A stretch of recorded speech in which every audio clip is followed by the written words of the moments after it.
Alright, my name is Dylan Starr, and this is my project, which I have titled A Test in Microcosm Theory, because I've never done a microcosm before. It was a lot of trial and error, trying things out just to see what happened realistically, throwing in a couple variables and seeing what those variables would do. Completed this project on the 18th of March in 2020, and let's get into it. So the overview, the whole point was to explore and garnish a better understanding of how an ecosystem works with this microcosm. It's really just kind of starting at the base level because, again, haven't really done this before, so we weren't testing anything super specific, just kind of seeing what would change within a microcosm.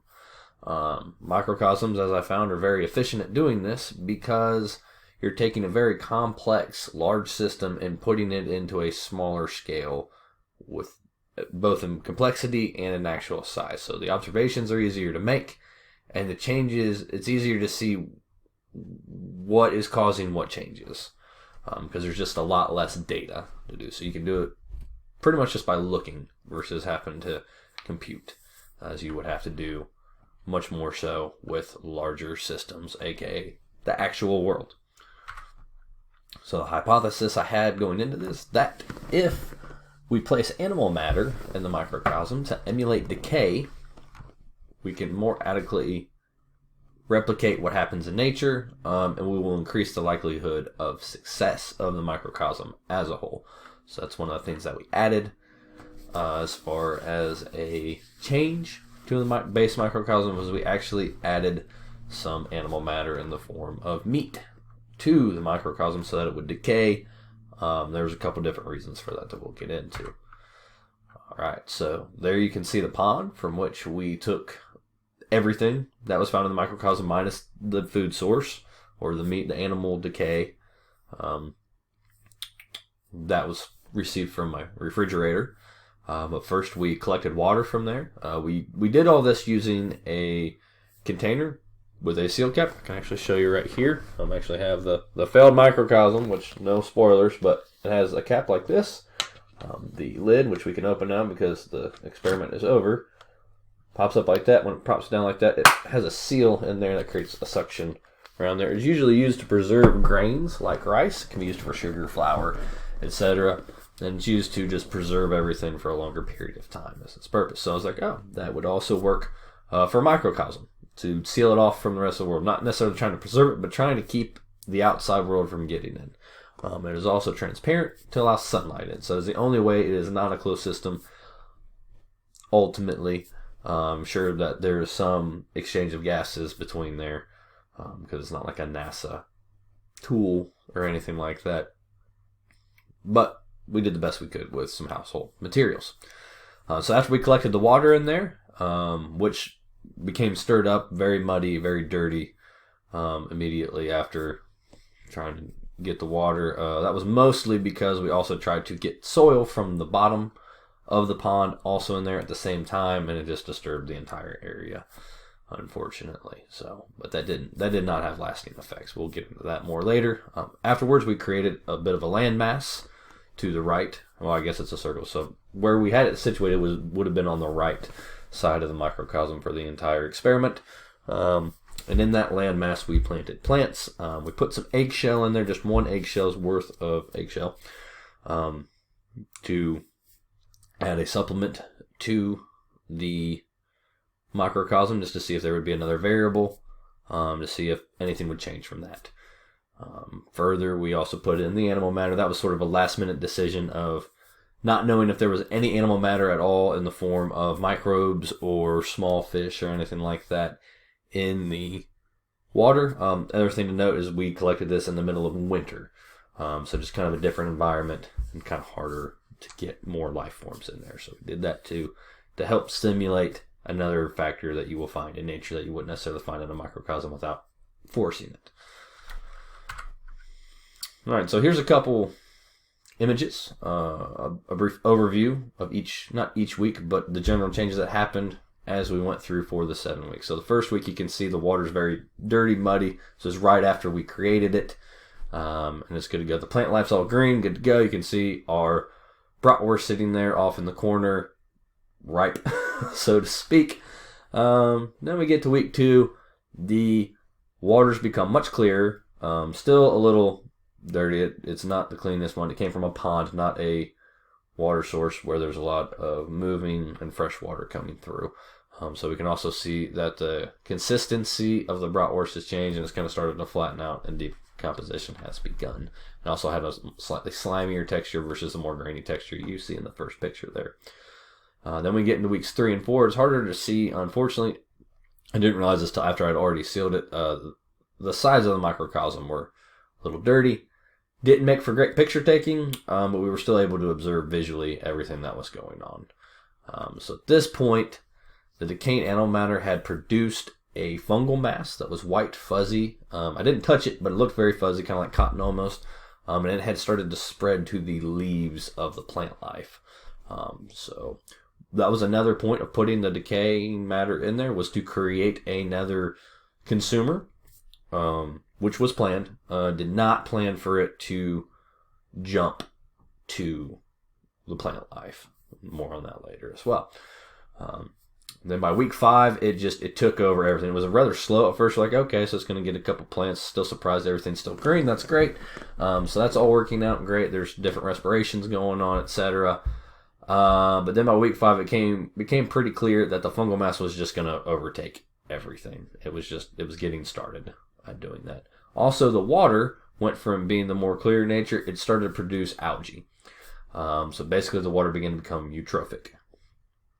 And that was in and of itself of a problem, but that gave way to another problem in week 7 when what I would just call contaminants from the bratwurst, being whether it be salt, oils, things of that nature, leached out completely, no longer being held to the bratwurst at all. It created a red deposit of oil inside the soil itself, which would create a whole nother list of issues that did not have time to manifest, but it did seep into the water, making the water even unsuitable for the algae. So the algae didn't just completely disappear. You could tell that that's what was causing it in the water, because you could see pockets of oil like you would see if some had spilled out of a car or something on.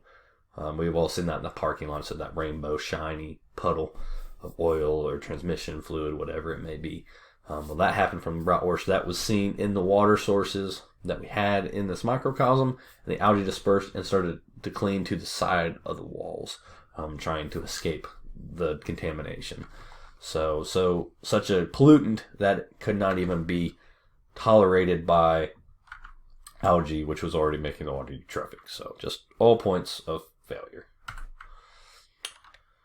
So I was really surprised by how well the plant life sustained itself. I was fully expecting it to just collapse pretty quickly. The soil here is mostly clay. It was really hard to get a good sample during the week we started. Really, the entirety of this microcosm has been very rainy, which had some effects because there was a lot of cloud cover, not a lot of direct sunlight, and that was also, I was worried about that. And also just compaction of the soil, because it was very difficult to transfer soil without having it compacted, just because of the consistency and the water content, etc. But even today, there's still some green left, so the plants did survive on their own as far as that goes. They weren't just left to die on their own. Not until this last week, really today, when we did the final overview, we saw serious contamination. I would just call it pollution from the bratwurst. That was not considered when we put that. Like I said, putting the bratwurst in there was kind of a last minute consideration of how do we create more life. Well, let's create mold. And that just created a whole nother host of issues. Unfortunately, we didn't get to view that too much, because it was really just in week 7 that we noticed that. The fungal growth, which was anticipated, again, just spread very, very rapidly and overtook the entire system very quickly. That just was not anticipated at all. It just kind of didn't have anything in check, didn't have any reason not to. Really wasn't aware that type of mold would jump to plants. But obviously, if it can, it will, and it will overrun everything and become the dominant predator, so to speak. And that last point, there was believed that the decaying animal matter did work as expected initially. Also did want to create that mold, and also just other types of respiration, wanting to have that going on to help support the plant life. I thought maybe the plant life might just use up too much CO2 too quickly in such a small container.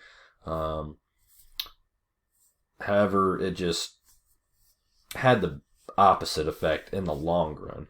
So initially, I think the fungal growth was helping sustain everything in there, but without being kept in check, it just overrun its own environment and deleted everything. So some context to everything as to why this is all important. There's some terms that we definitely should cover that were present in this, and one being biodiversity. Again, I do think the presence of the mold, etc., that I did throw in there did initially help in preserving the plant life and everything. However, because none of the plants had any resistance to the mold at all, and there was such a small amount of plant life in there, there was no chance of being able to defend against the mold at all. It was just complete and total run amok. We saw the eutrophication, of the waters. It's basically a telltale sign when the water becomes green and icky. Being the most non-scientific way to say it ever, but it's icky. Just green and slimy. That happened in about week 3 and 4. It was basically just an imbalance in the water, not sustainable for an ecosystem at all. We did not have any life forms in the waters, but if we did, they would not have survived. After that showed up, they just very quickly, any heterotrophs in that water would have very quickly died. We also saw parasitism. This is going back to the mold thing. Basically, the fungus became a parasite and just consumed and ripped all nutrients away from the plant life. There might be 5 to 20% plant life left in there that was not touched, and the rest is just black with just death, basically. As kind of cliche that might seem, that's what it looks like in there. So if we were to do this again, I would want to explore the fungal growth thing a little bit more, see if we could maybe defend against it at all and keep it in check in any way, shape, or form, because that was definitely a major point of failure in this. Also, I think it would be better to use a source of decaying animal matter, which I think was a really good idea. I think just the raw source was chosen. Bratwurst has a lot of salts and seasonings and oils in it. Not the healthiest. Meat is just what we had in the fridge at the time. It was already defrosted. I was like, well, I'm getting ready to close this up.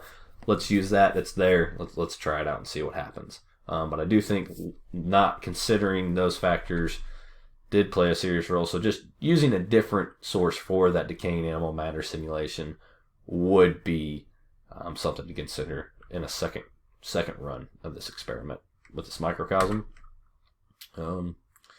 And the largest takeaway I want to take from this balance is very, very important. So realistically, some of the right ideas were had, etc. But if things are not kept in balance, as you can see with the water just became completely uninhabitable. If a life form is not kept in check by its environment, it will run amok and ultimately deplete its environment, and then eventually itself. We would see if we kept this going, eventually the fungus would not be there anymore because it would have depleted its source of nutrients and it just would have disappeared. It needs something to feed on to continue going. That was the plants. And without those, eventually it would also have died off.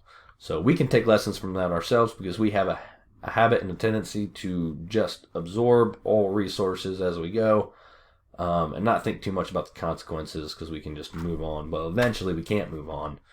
And we need to consider things like that. Those are very important lessons to take from this type of experiment. And that was my project. Thank you for listening to me rant about that for about 15 minutes. And I hope you learned some of what I learned from that, and look forward to doing more investigations like that to get more on-hand knowledge in the future.